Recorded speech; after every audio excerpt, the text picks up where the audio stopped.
guys, welcome back to another exciting video. Today we're taking a look at the Vehicle Wielder and End Effector update. Ooh, what could this do? Well, they kind of mentioned it last week, and it adds 2 new blocks that are useful for underwater ROVs. I guess that would be what ROV is for, right? But anyways, the idea is that you can weld, fix things, and you can also press buttons. So like if you're going into a Titanic with doors and it had a button door or whatever, you could use this little feature to push the button and open the door. So that is kind of cool. So here's some cool screenshots. I love this boat. I don't know who that's by. I think I saw this boat on my Discord, but I don't remember who it's by. And then we've got some underwater stuff and these cool things. So if you know who these are by, let us know in the comments below. Always nice to know. The only other notable, big notable bug fixes or changes are rocket boosters now have a max power slider. I'll show you what that means just on the actual rocket booster so you can see what it is. And then the other one is that the sonar pings must now be held. Before you didn't have to hold the sonar ping, you would just send out a ping, and then until you press the button again, it would not cancel out the data. But now you must hold the sonar ping button, basically, and then as long as you're holding that button, you'll get the data back in. So those are the big changes there. All right, so let's jump into Stormworks. All right, so here's my amazing test bench. And let's see here. We've got the rocket booster right here. And if we click on it, you'll now see the end part has a burn rate, of course, and now max power. So probably some people were asking for that. I don't really use them, but I'm sure this is a useful feature for some folks. Okay, cool. All right, so here is the welder.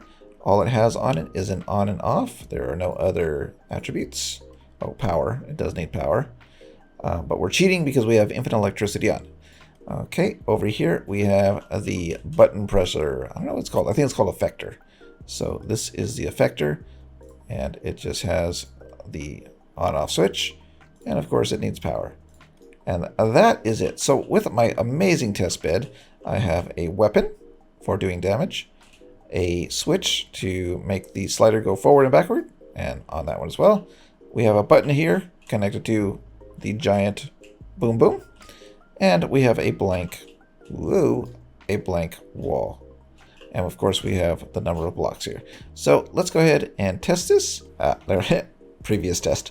But what I wanted to show you is that this works. Yes, this works. This works. Did I mention this works? This works not underwater, which is important because people are going to make self-repairing airplanes and ships and stuff like that. So cool that it works above water. And also check this out. I did some tests real quick before I did the video, and you can do it up to 4 blocks between. So the welder will be here, so I guess it's technically what, 3 blocks, 2 blocks? I don't know. Let's grab a gun here, and I'm just going to fire across. All right. And that will give us an idea of how far the welder can fix. I don't know if it can fix all the way over here, but we'll try it. Okay, let's come over here. Click the forward button. Okay, so I guess it's 3 blocks if you count this tip as a block. So we're going to go ahead and click the button. And there you go. So it fixed. I didn't do it this way, but we can kind of figure it out. Let's see. 1, 2, 3. So 3 blocks wide. So you figure it's a 3-block radius of fixing. All right, cool. All right, so for the final test, it's not much of a test, so I should probably say goodbye before I click the button. But we're going to go ahead and bring this forward. And all this is going to do is activate this button. So as I always say, if you haven't done so already, hit the bell. So it goes ding dong when I upload a video. And if you haven't subscribed, please consider doing so. And I will see you next time.